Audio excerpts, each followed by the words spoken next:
Marketing is a podcast for business owners and leaders, produced by my dad, Steve Davis, and his colleague at Talked About Marketing, David Olney, in which they explore marketing through the lens of their own 4 Ps: person, principles, problems, and perspicacity.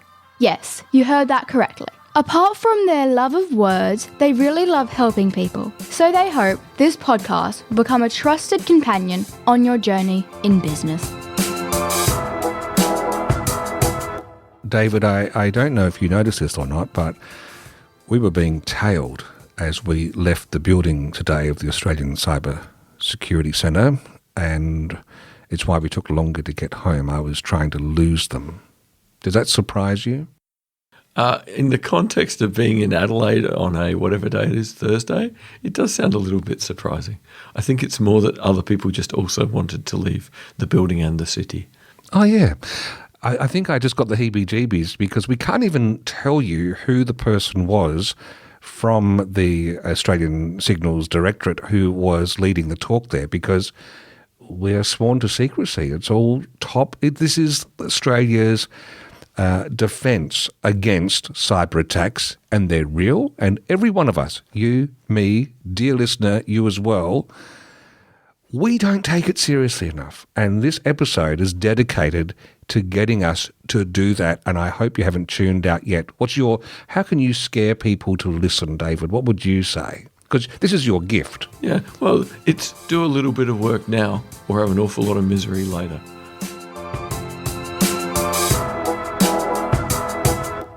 Our 4 Ps. Number 1, person. The aim of life is self-development, to realise one's nature perfectly. That is what each of us is here for. Oscar Wilde.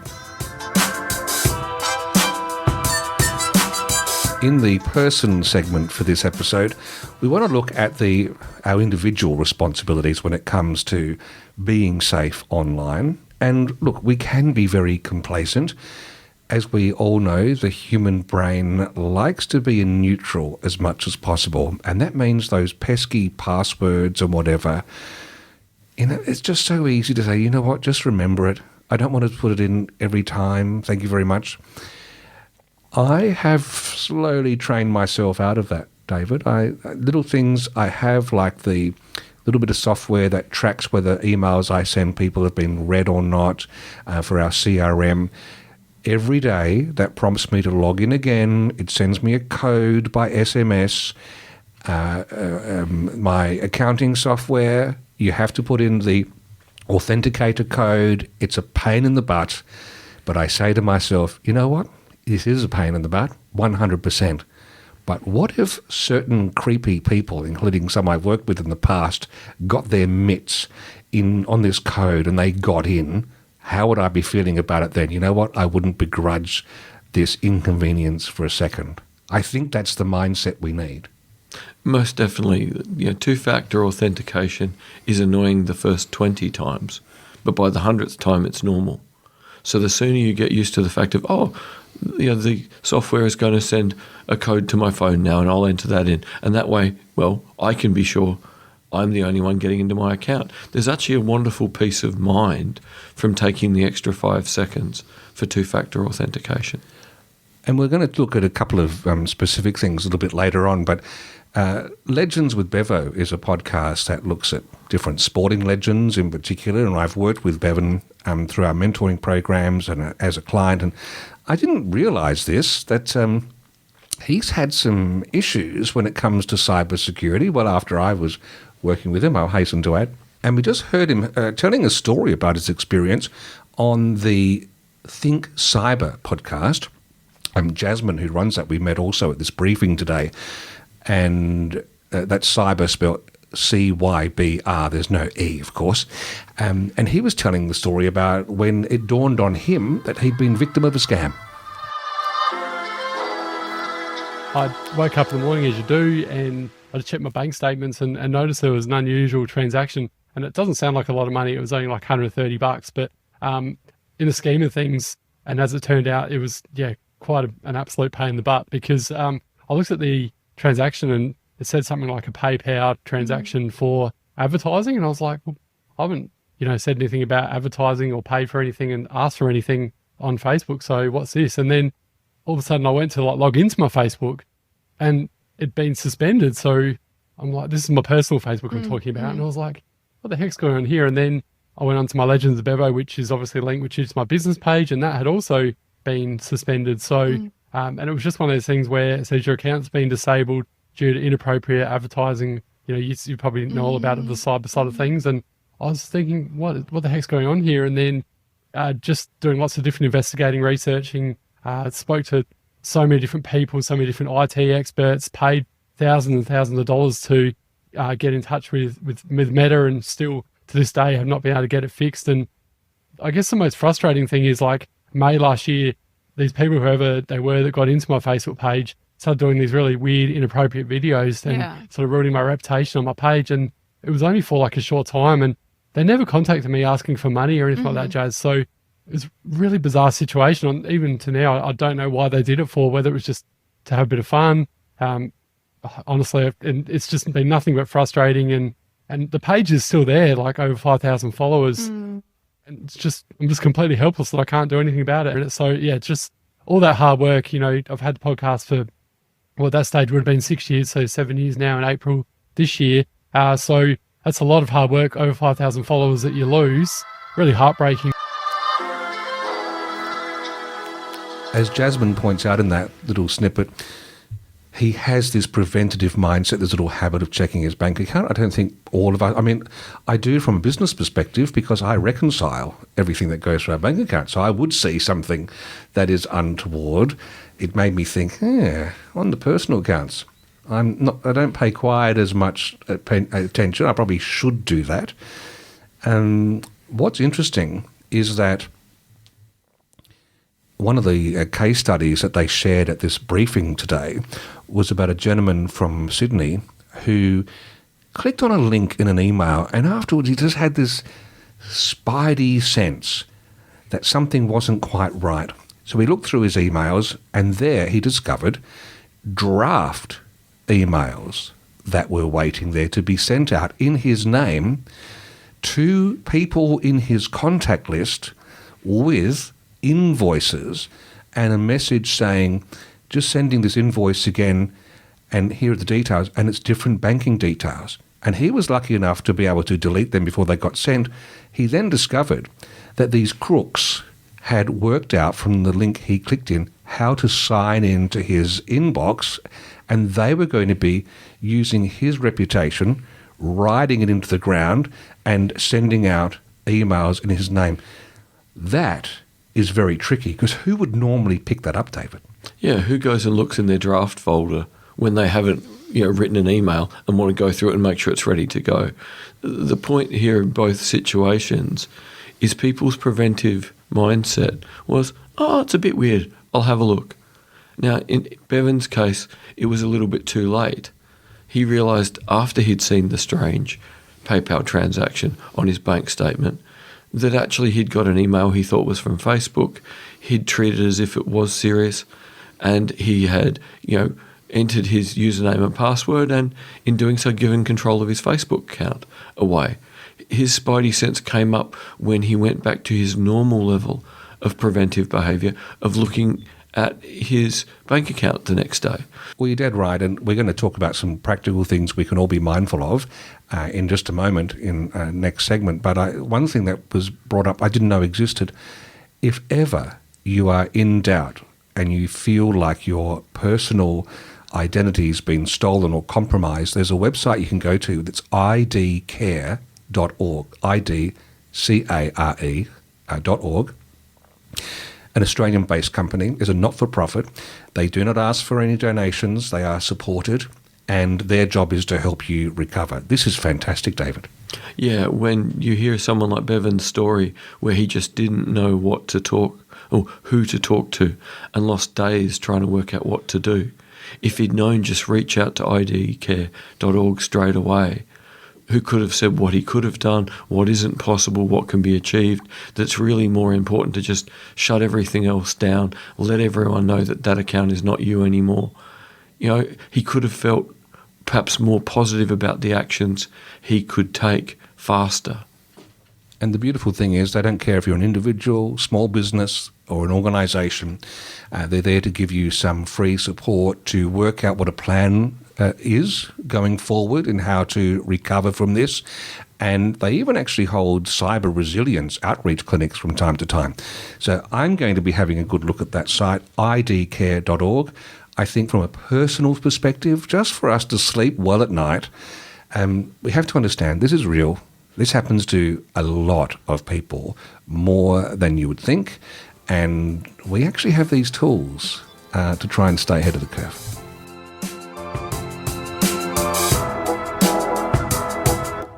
Our 4 Ps.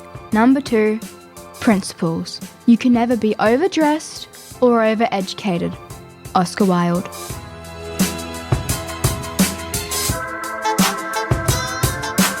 The more things change, David, the more they stay the same. Is that true? It's absolutely remarkable. The technology can change, the clothes we're wearing can change, and people are remarkably similar. Because during this briefing we had at the Australian Cybersecurity Centre, there was a little comment that she made towards the end when it comes to ransomware. That's where people have gone to work, they've discovered that they've been locked out of their computers, their network.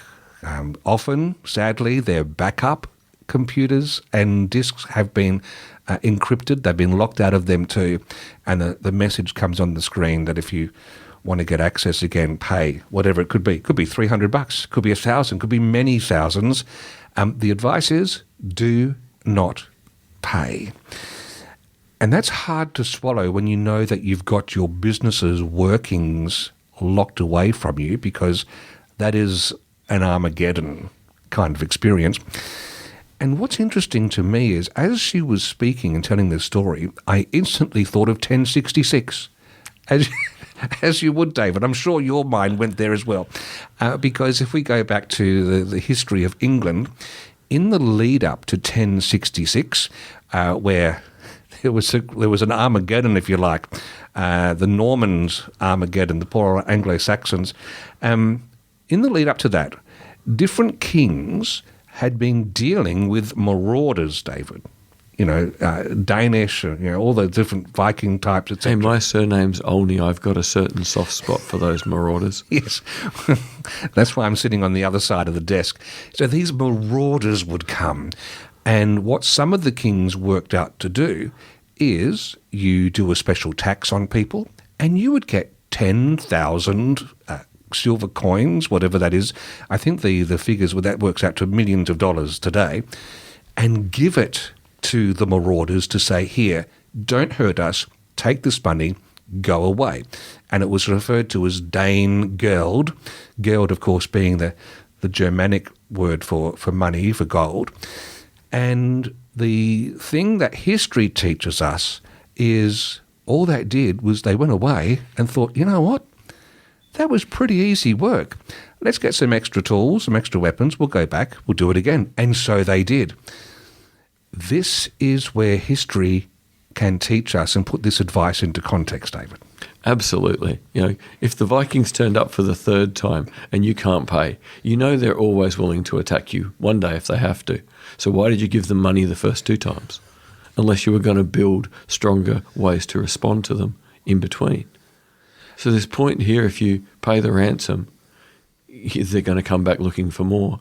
And in the same way, before 1066, when the Vikings were turning up, unless you were going to fortify your town and prepare to fight next time they turn up, why would they change their marauding behaviour? And of course, I don't always just think of 1066. I have been listening to a fantastic history podcast called The Rest is History, and they've got a series of episodes all about the year 1066. And this clip actually shows us why you don't keep paying the ransom. No, you got to get better at security or run away. But either way, you can't just pay. It's not an option. And in 991, Tryggvason and his fellow freebooters, a kind of great fleet of Vikings, are cornered on land at Malden in Essex, so south of East Anglia. And they're confronted by the Ealdorman of Essex, a guy called Britnorth, and the Vikings win, and Britnorth is killed. Do you want to know a fact about that, Tom? Yeah, tell me. So obviously the Battle of Maldon is one of the most famous Old English poems. But you know who was obsessed with the Battle of Maldon? J.R.R. Tolkien. And the stand that Birthnot makes at the Battle of Maldon is apparently the inspiration for the stand that Gandalf makes at the Bridge of Khazad-dûm. I did not know that. Isn't that a good fact? I mean, that kind of Tolkien-esque quality of glamour and magic and tragedy, it does hang over this story. And unsurprisingly, because for Tolkien, the Norman Conquest was the greatest tragedy in the history of England. Yeah. And he wanted to write Lord of the Rings to give the English back the mythology that he thought they had lost as a result of the conquest. Ethelred, not a kind of Tolkien-esque hero, really. He decides that the best way to deal with this crisis is to buy the Vikings off. And so he uses his state apparatus to raise £10,000 worth of taxes, which inevitably comes to be called the Danegeld, the gold that is being paid to the Danes. And equally inevitably, in 994, Olaf Tryggvason is back for more. And this time, he doesn't just hover the coast. He leads an assault directly on London. It gets beaten back, but he then goes on a kind of great ravaging raid across the heartlands of Wessex. And this, of course, is absolutely an open challenge to Ethelred. It's an attempt to shred his authority because Wessex is the heart of the entire English kingdom. And the raids just keep coming and coming, and treasure is stripped from churches. Ethelred's subjects are enslaved. And this is a hideous experience, both for men and women. So there you go. They knew they would take the money while it's there, but they were ready to get all the silver out of that country and then come back and completely destroy it. So not good customers. We know that now about ransomware. It's the same thing that applies. And probably the first line of defense that she spoke about was, we need to train ourselves and anyone working in our business basically to be suspicious. And when I think of people being schooled to be suspicious, I think David Olney. That's not a bad way to be, is it, David? Yeah, I like people to be aware. I like people to pay attention. I would rather say be curious about the motives of anything that looks unusual, because I want to put a positive valence on it, because being curious is puzzle solving. Being curious is being interested. And I would much rather people be positively valenced towards what's going on than suspicious to the point where they see a problem everywhere. Interesting you mentioned if you see something that just looks a little bit off. Isn't the dilemma the fact that they're looking less and less off? These phishing emails where they try to look like the real deal are actually looking pretty good. Yeah, and particularly in my case where I've got the screen reader reading them to me. Again, I'm not seeing if the logo looks right. So if the words sound right, I'm lucky that most of the people who write these emails have terrible grammar, spelling and punctuation. Until AI helps them. Well, that's the point. They're getting better because of AI, not because of the person who came up with the idea of the fraudulent behaviour. Yes. So it's not so, suspicious. So here are the three flags that they said to look out for. The first one is if you get an email or a message that's urgently requesting money, whether that's if you have children, you've got a child texting you. People fall victim to that. The common one that was talked about in this presentation was the email coming from someone you know that might say something like, "Hi, David, the last couple of invoices have bounced. I'm sending it again. Are you able to pay that today?" And what's happened, of course, this is the first time they've sent this. You think, "Oh, yeah, I do owe Steve that money," and you pay it, but it's gone to a different account. Would you do that? I would hope I wouldn't, but I guess it depends how frazzled you are at 5 o'clock after an 8-hour day at the computer. You might just be tired enough one day to go, "Oh yeah, I mustn't have paid it," rather than to go, "Hang on, I should go look at my bank records." So that's the first one, is to teach yourself that anything like that should trigger a fresh set of eyes to have a look. And one thing I say to anyone we're working with, or anyone we have worked with in the past, you are always welcome to forward any email like that to me, Steve at talkedaboutmarketing.com. I'm happy to run my eye over it because I can normally spot these things at 3,000 metres, some things that might get past you. Mind you, some things really test my limit. They're getting better and better these days. So that's the first one. The other one is emails or messages containing malicious links or attachments or asking for sensitive information like passwords. That should be the biggest red flag of them all. Well, even that's not right. They're all big red flags. They are. But this thing of being asked for information, it's so common when we're inside of apps or inside of software packages. But the thing to really remember is if they can ask you inside their secure environment, or they can ask you to go inside the secure environment, why are they sending you an email and asking you to click on a link and randomly put sensitive information on a web page? You know, we only have to stop for a second and go, hang on, if that was legit, wouldn't they be asking me to log in and go to the notification section so I know it's real?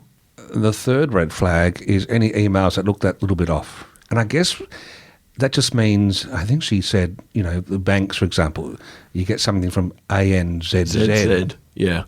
And if you're frazzled or rushing when you do this, we're likely to miss it because the brain goes, that looks about right. We have to get that spidey sense really sharp. Basically, trust nothing, especially if it's asking you to take an action. I think that's the fair thing to say here.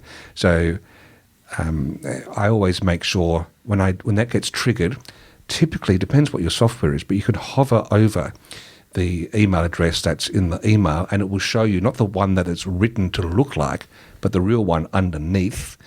It might look like, you know, david@anz.com, but you hover over it and it's david at gibbity-giggity.382zz.russia. That's when you know something's off kilter. Yeah, and I'll take the line from James Pyle, a very capable intelligence interrogator, where he said, if in doubt, always ask one more question. That's all you got to do to avoid most problems. And I get that too. Occasionally with these SMSs asking for something, I got one recently and I asked the person for something that only me and them would know. So it was a personal question and the wheels soon fell off because it was not them. It was someone who was pretending to be them. And this is the joy of being able to SMS and message and whatever, is that you can do it all times and it's easy. But it means that the ne'er-do-wells can hide behind that. So really, from the principal's perspective, I guess the lesson is technology changes, people don't. History repeats.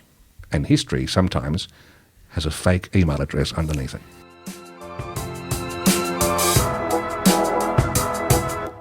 Our 4 Ps. Number 3, problems. I asked the question for the best reason possible. Simple curiosity. Oscar Wilde. In the problem segment, I figure for this special cybersecurity episode, we should look at what are the actual actions we can do.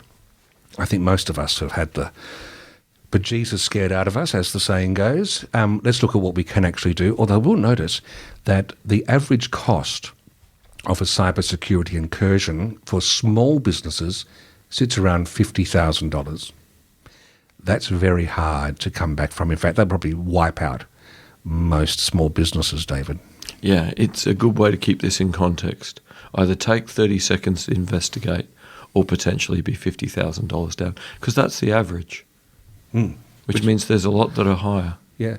Interesting, looking at the figures they had, medium-sized corporations and bigger, it was about 60,000 per incident.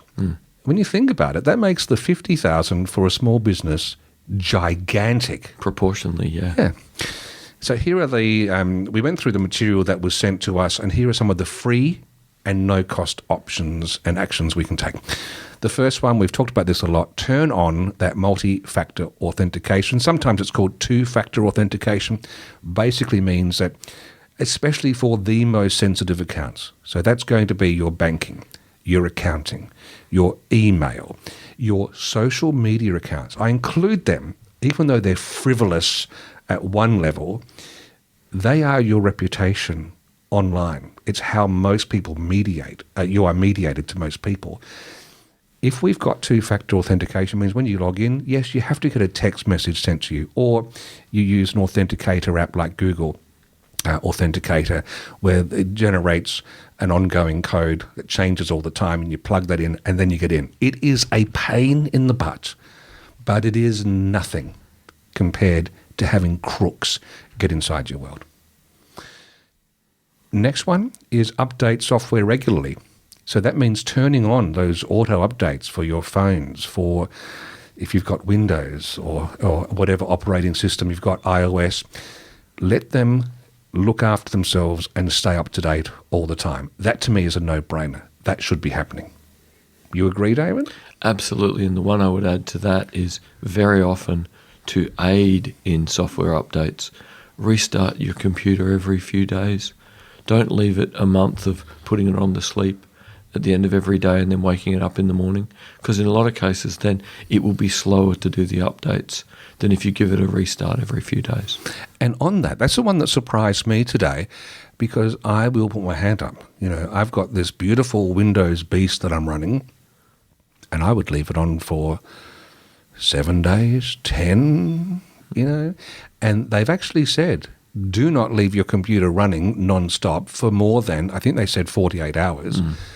I'm going to start doing that now. In fact, I think it kills two birds with one stone. If I turned it off at night, it creates a psychological sense that we're packing up for the night. The day's over and tomorrow's a new day. Yeah. Yep. And, you know, I often do it because I've got tabs open and I don't want to have to look them up again, but that's not hard to do. There's a thing called history. Yeah, it's there. We just have to want to use it. So the biggest takeaway for me, because I'm doing most of these things, I'm not saying I'm squeaky clean. I will be much cleaner after this experience, but keep turning those machines off. And I think that's a little bonus, David, because that then prompts a refresh. Security software, antivirus. Richard Pascoe, the Adelaide tech guy, who's a friend of us here at Talked About Marketing, he says, look, don't worry if you're a Windows person of getting antivirus software these days. The Windows inbuilt protection that comes, your Defender that comes as part of Windows, that does the job. Just make sure it's on. Because again, it could have got turned off at some point to install something. So just every now and then, type Defender in, open it up, and make sure it's on. Well, that's true. The other thing is access controls. If you've got the ability to restrict users to certain accounts so that not everyone's sharing the same login, it makes it easier to track what's been happening if you do need to forensically look at things, and also giving people different levels of control. That's important. Strong passwords and passphrases. Passphrases are the new thing that's come in. She did mention make use of these password Managers. Password managers, that's right. The one I use is Dashlane. She mentioned OnePass. There are plenty of them out there. You end up having a major password you remember to get into it, but it is where all your passwords are captured and can log in automatically for you on these places, and you can update passwords, etc. It's the smart way to go. In fact, she said, little trick, she has two. One set for one sort of things like bank, and the other one set for all the rest. So she remembers two different passwords or pass keys, and that manages what she gets up to. I think that's an interesting kink in the hose, making sure they're strong, because we want 12 characters or more for your passwords. But she said, well, the data says if you've got at least 8 characters in your passwords and you're using one of these password managers and two-factor authentication, you're doing a pretty good job. Because the job is, you know, at some level, everything's crackable at some point. You're just trying to make yourself harder so that the crooks go elsewhere. Yeah, it's the classic thing, unfortunately. You want your house to look just a little bit more difficult to break into than next door. You want your computer to just take a little bit too long to work out how to get into, but the next one they send the phishing email to, the next one they try and crack the password on, well, that was easy. So you're not interesting anymore. Why put effort where it's hard work? Put effort where the result is easy. And there are plenty more. I'll put a link in the show notes to a couple of the resources they've got, but I just think on a website front, turning on this multi-factor authentication for logging into your website, it's time for that to be the case. Because again, that is the single source of truth about your business to the world. It makes sense. I'm going to have to enforce that myself, David. I make sure other people have it. I don't know that I've done it myself. Yeah, we can't cut corners and then ask people to do things. No.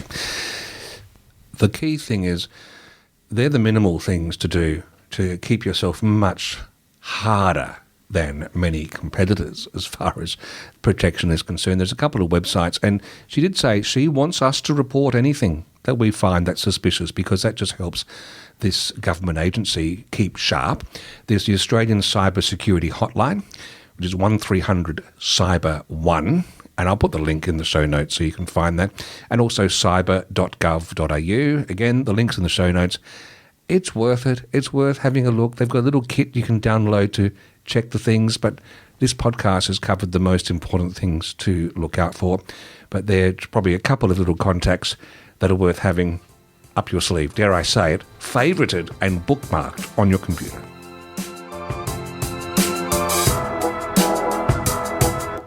Our 4 Ps. Number 4. Perspicacity. The one duty we owe to history is to rewrite it. Oscar Wilde.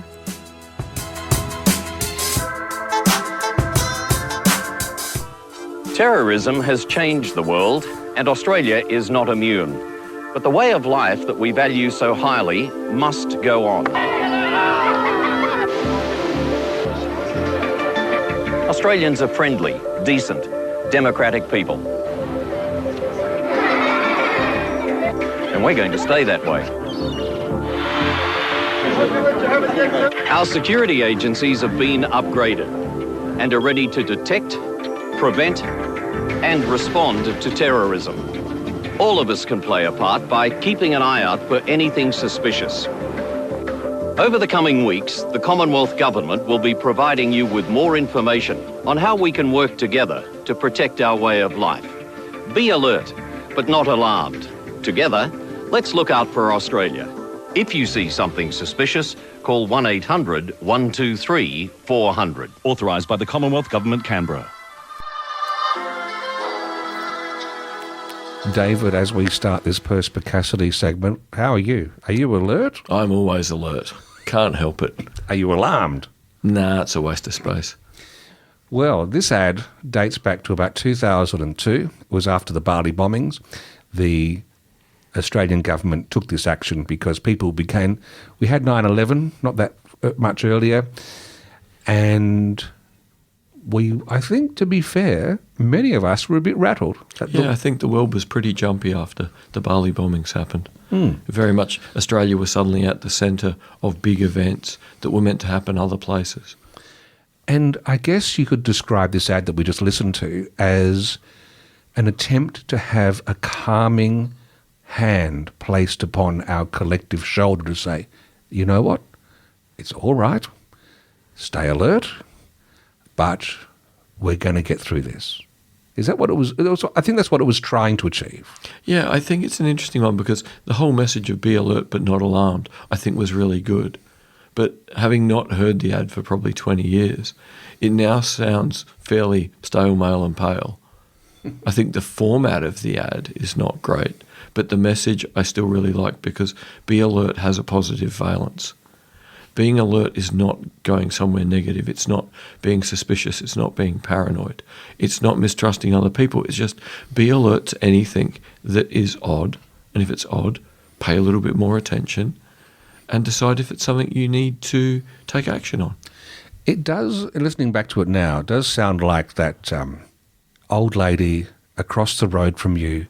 You look over and the Venetian blinds quickly close because she's been watching you. I also picture John Howard in his flannelette PJs and his dressing gown and slippers being relaxed and comfortable and wanting the world to stay that way. This is the world they were painting as being the normal world and that we're at risk and we're going to, look after ourselves. I don't think we could paint ourselves in that same picture today because it was a bit twee, a bit patronising. Yeah. I think there's more nuance to our life. I think we'd have to approach it from a different way. And maybe it's like they fluffed around the edges. Maybe we need to be more direct in the way we would talk about it these days. Hey, come on, this is real. They're going to be groups. And they win by having maximum impact. And our job is to thwart them as best we can. And there are little telltale things. Don't feel shamed. Don't feel embarrassed. Let us know. We'd much rather have a million messages that turn out to be nothing than miss something. Yeah, I think that's a key difference between 2002 and now, is in 2002, the threat was to conceivably all of us or any of us. So it was a very broad message, whereas now cyber is normally going to affect individuals one at a time or organisations one at a time, and in the main, we won't know that someone got ransomware and paid $50,000. We won't know that someone got sent an email with the wrong banking details because someone hacked their email and paid $50,000. Most of us won't know how prevalent this is. So in a sense, the interesting contrast now is terrorism was very rare. Basically cyber attacks are every day and everywhere. So being alert is even more important now because you are more likely to be affected now by some sort of cyber attack. But here's the rub. Yes, they were rare, and they still are to some degree, but when they happen, we all know about it. These things are happening more often, but for shame, often, embarrassment, people don't talk about it. And so I wonder if our ability to put our hands over our eyes and to think it's not going to happen to me is more robust now than it was back then. Well, we're so distracted now by so much information from so many sources. Who wants to listen to the boring, sensible message? Sorry, David, you were saying something? Yeah. How do we get this message out? I think we just keep trying. The fact that we got an invitation to go to the cybersecurity briefing is great. That they are reaching out and talking to as many people as possible. We mentor people, we help people. We might be the people who can help them take their cybersecurity seriously because they won't listen to the broader message. But when we are helping them with their website or their marketing or their business development, or we're doing executive coaching to help them plan for growth, we're the ones who can say, yeah, but you're going to do all this growth. That's great. But what have you done to secure your cyber environment? What if you do all this growth and then get a ransomware attack? What if you do all this growth and then someone breaks into your email? There are so many things that can undo your good efforts. So if we can help people to just take that few minutes a day, and that's all it takes to be as secure as you can be, then that's not so hard to do. So we're going to agree that ad just wouldn't work today. So it's not something that you'd run again. You'd have to rethink that communication strategy. Part of it, interestingly enough, Jasmine from the Think Cyber podcast had mentioned to us that she thinks fictionalizing or personalizing the story through true crime could be a way of getting in front of some people, but not all people. And again, it really aligns very well with what we do, and that is use the story brand mechanism to lay things out with heroes and stories and problems and guides. And again, we sat through a very useful presentation this morning, done in, not a super technical way, but it could have had a lot more storytelling. Mm-hmm. They could have positioned themselves better as the guide. They could have positioned the people they help better as heroes. And it would be easier to get engagement if you talk to people in the way they enjoy and understand. So it was a good lesson this morning in the power of communications. Such an important message. But as we said in the car, we could immediately help rewrite the message and probably make it more consumable. David, ito bilo okin polezno. Udavals deviam, Stephen. Thank you for listening to Talking About Marketing. If you enjoyed it, please leave a rating or a review in your favourite podcast app. And if you found it helpful, please share it with others. Steve and David always welcome your comments and questions, so send them to podcast@talkedaboutmarketing.com. And finally, the last word to Oscar Wilde. There's only one thing worse than being talked about, and that's not being talked about.